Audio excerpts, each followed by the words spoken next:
Students, when you are investing your money, you're going to run across two terms: annual yield and effective annual yield. So it's a little confusing because they almost sound the same, but that tedious little word in front, effective, has a pretty big difference. The good news is it's a difference that makes you more money. So first, let's break down annual yield. Annual yield is given to you as a percentage. So let's say that you are looking at a savings account.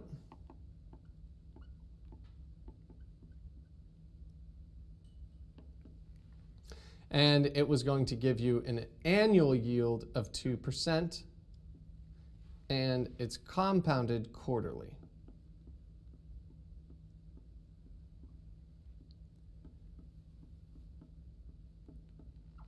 Saying to yourself, okay, so I'm going to make 2% on my money, and it's going to compound on itself every quarter.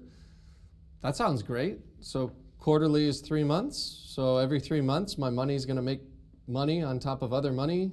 That sounds great. I love accumulation of money. What's the problem?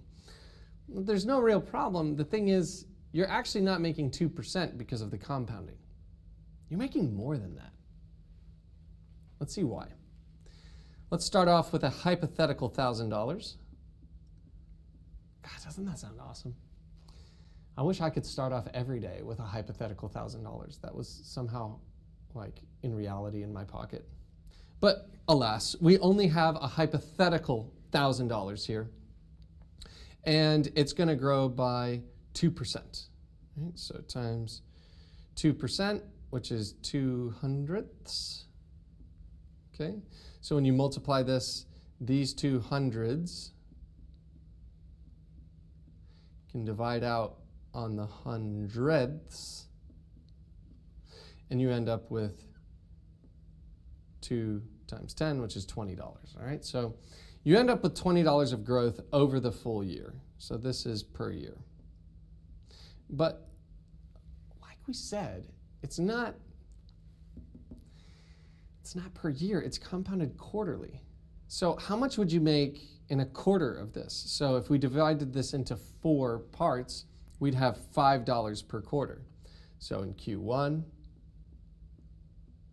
the first quarter of the year, this is January to March, is another way to think of the first quarter of the year, January, February, March, 3 months out of the year, 1 quarter of the year. You're going to make $5 on this money.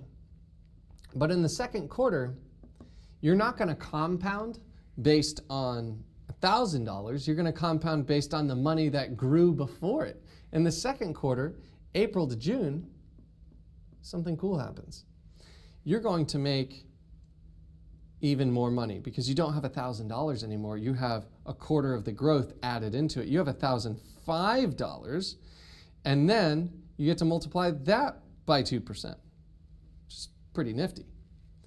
So we can multiply this out to it's 10. 2 times 0 is 0. 1 more is 1, 0, and 2.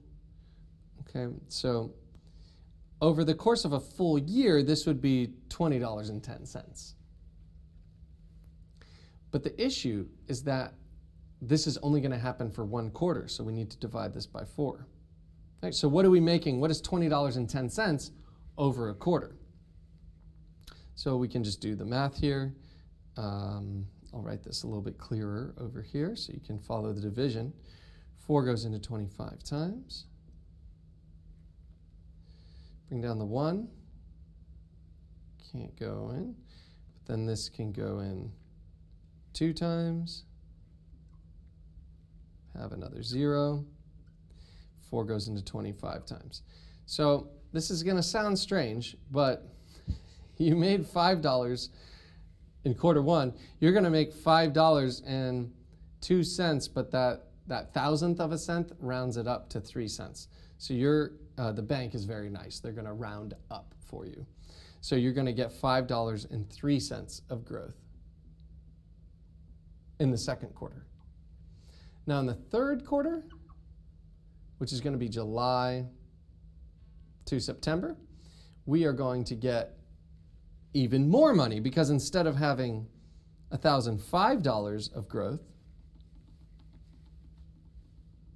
We're going to have $1,010.03. Oh, lucky us. $1,010.03, and we're going to grow it at 2% and then take a quarter of that. So we're going to multiply this by 2%, and I've had just about as much fun with mental math skills that I can have. So let's go ahead and give this a shot here. So we have $1,010.03, and we're going to multiply that by 2%, or 2/100ths. We're going to divide that by 4. So we're going to get, ooh, it keeps getting bigger. Do you notice a trend? We're going to have $5.05 of growth. And then finally, in our fourth quarter, it's going to be October to December, the last 3 months of the year. We don't have $1,010 anymore. No.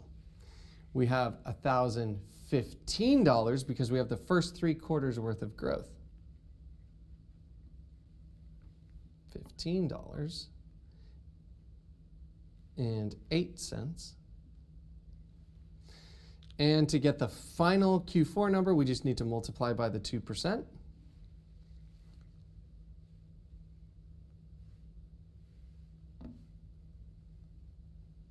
And 8 cents times the 2%, or 2/100ths. All right, that's for the, if it were for the full year, but that's just for one of the quarters. So we get $5, and this 5,000th will round up to get $5.08. So what's really cool is that annual yield assumes that you're not compounding over the year. Effective annual yield assumes that you are. And the difference is, in this example, not that big, but it does make a difference. Let's see, 8 and 8 is 16, and then we have 20, right? 5 times 4 is 20. So we get $20.16 versus initially, we were just looking at $20 flat. We got an extra 16 cents of growth.